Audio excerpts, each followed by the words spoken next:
থেকেই বাড়িতে শুরু হয়ে গেছে পিঠেপুলির আয়োজন। এখানে হচ্ছে আজকে গরম গরম মটরশুঁটির কচুরি। মা ভাজছে, বৌমা বেলছে, ওই যে মটরশুঁটির পুর, এই যে, আর আমি আধখানা গরম গরম নিয়ে নিয়েছি, খাচ্ছি। সকাল সকাল এসেই মটরশুঁটির কচুরি মুখে পুড়ে দিয়েছি, তখন করলো দেখো পড়ে গেছে গরম গরম কচুরি, আর জামাই হেভি আইস করে খাচ্ছে। মা জিজ্ঞাসা করছে গুড় নেবে, ছোলা গুড় রাতে খাবে। ইসাবাস, কেমন হয়েছে কচুরি শাশুড়ি? ভালো হয়েছে? কচুরির সাইজগুলো কত বড় বড়, আলুর দম, আহা। গরম গরম পেয়ে গেছি, একটা খেয়ে নিয়েছি, আর একটা প্লেটে করে সাজিয়ে দিয়েছে।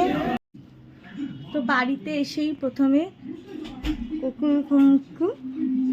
গরম গরম কচুরি দারুণ লাগে।